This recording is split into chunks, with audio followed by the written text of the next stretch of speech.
It's been a while, but the Red Eyes are back. Back in 2009, led by Laurent Blanc, FC Girondins de Bordeaux won the French Super Cup and Coupe de la Ligue. A 10-match win streak in the league then earned them the Ligue title, completing their domestic treble. With a promising core including the so-called new Zidane Yoann Gourcuff, Bordeaux took this title-winning momentum into the very next season. They went on to win another French Super Cup and then went unbeaten in a Champions League group stage with European giants Juventus and eventual finalist Bayern. They were also running away with the league at this point, 8 points clear after 21 matches played. And then everything derailed. Bordeaux were knocked out of the Champions League by Lyon in the quarters, and after winning 15 of their first 21, Bordeaux won just 4 of their last 17 league matches, free-falling from first all the way down to 6th. Laurent Blanc resigned at the end of the season and immediately inquired about being manager for the French national team. That, alongside Yoann Gourcuff sitting out the last few games to quote-unquote prepare for the World Cup, angered supporters quite a bit. And much like Bordeaux in 2009-10, his career basically derailed after a move to Lyon. Since that disastrous collapse in 2009-10, Bordeaux have been in a constant downward spiral due to their mismanagement by the board. To name some examples, in 2010, Gourcuff was replaced with Fahid Ben Khalfala, a winger who scored 1 goal in 4 seasons. And since 2014, Bordeaux have gone through 10 different managers. Only 2 of them have managed to last more than 42 matches. In 2006, manager Willy Sagnol's performances dropped Bordeaux to 15th. Just to add more credibility to his name, he made this totally not racist comment.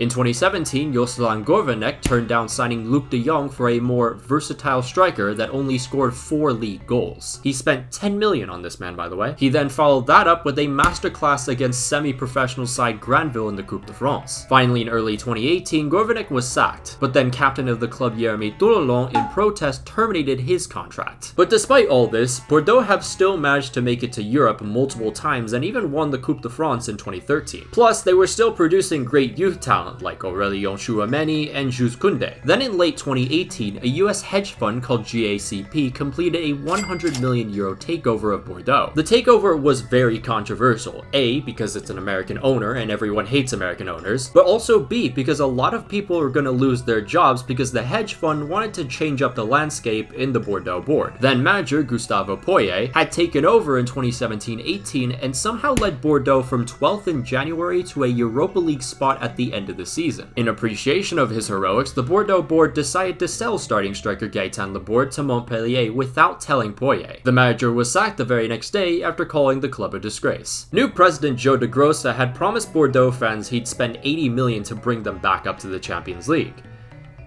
He spent 7 million and then dipped. After realizing he had overvalued the club, he sold Bordeaux to King Street Capital. The investment fund promised guaranteed stability and an ambitious path.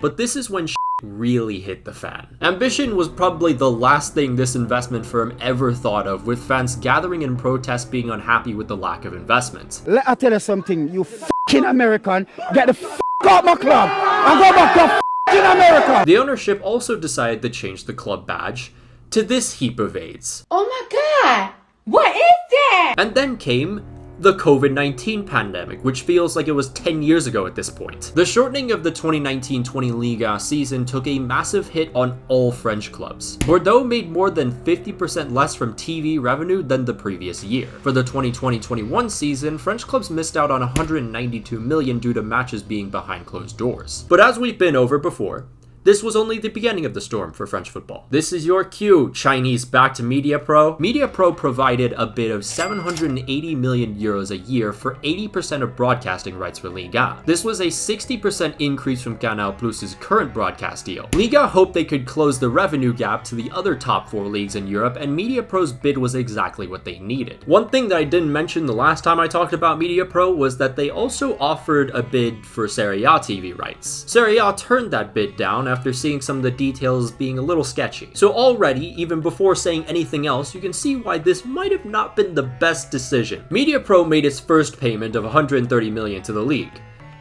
and then just stopped. Wait a minute! My money! I'll pay you when I'm rich. The company blamed COVID-19 and used emergency laws in order to beg for a price cut. In the end, the company agreed to pay the French League a fine of 100 million for a breach of contract. But that didn't do much because by the end of the Ligue season, on top of a full season of playing behind closed doors, French clubs finished the 2020-21 season without 400 million in broadcast revenue. Many clubs tried to find ways to fill in the holes that these two incidents had drilled into the heart of French football. But KSC? They just f***ing dipped. Y'all take it easy. I'm out. This resulted in Bordeaux being placed into administration in mid-2021. Former Lille owner Gerard Lopez took over soon after. He appointed Vladimir Petkovic, the manager who helped Switzerland defeat France in Euro 2020. It was a smart move despite the fact that Petkovic's history with clubs is a bit of a red flag. The core of the team, though, looked to be good enough to finish mid-table in the 2021-22 season. However, Bordeaux's finances were still a major problem. The large wage bill meant Bordeaux had a deficit of 67 million, the fourth biggest in the league. In order to combat this, Lopez did something very f***ing insane. He just froze out all of the top earners at the club, including Laurent Koscielny. He had done the same thing at Lille and kind of laid out the groundwork for their league title in 2021. However, Lille had a tactical genius in Christophe Gaultier leading that team.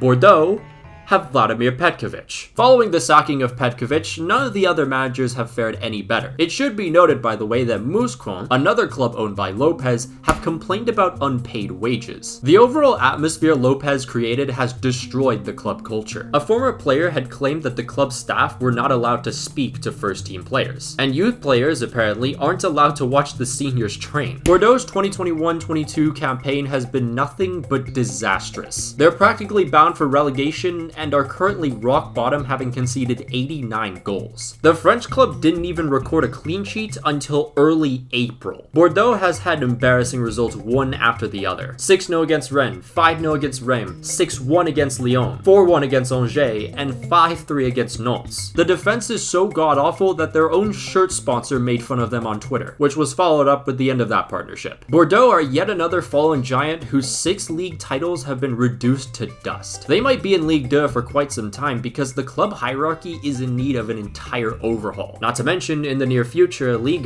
is only going to have 18 teams. There is still one match remaining and Bordeaux can make it to the relegation playoff spot, but I really doubt that's going to happen. But what do you guys think? Will the miracle happen, or will Bordeaux drop to Ligue 2? And how long will they stay in the second division? That's also another conversation. But a massive shout out to all of our patrons, including Andre Root, Janos Balas, Miliaway009, Alex Rod, Olibium, Antonio, Daniel Ortiz, Dark Wolf 476, Edgar AS, Ethan Scaraccio, Francisco Hernandez, Jason TD, Jax206, Joseph Bonfante, Kev FM, Windin Mintang, The Motor Drive, Tomicus, Victor, Ariel L. Flor, Declan Malloy, Emmett Shea, Lewis, MX Weeb, Piano, President Pulisic, Unbroken Persona, Alberto Azamar, Andres Was Never Here, Arnulfo Martinez Jr., Big Bird, Billy Jack Jory, Cash Getty, Chris Damasceno, Chris Irankunda, DG September, Dios, Exo, FIFA America, Harvey Fenwick, James Huggett, Jose Moreta, Ken Ramirez, Luis Tosano, Mark Morcos, Mohamed Al-Bakhil, Nicholas Baptista, Nickel Chips, Tyler Avon, and Zach. If you'd like to join the Patreon, there'll be a link down below and up in the annotations. Feel free to follow my Twitter if you'd like, follow my Instagram if you want, follow my TikTok, trying to get to 9,000 now, and of course you can follow my inactive Twitch. But until then, I'll see you guys.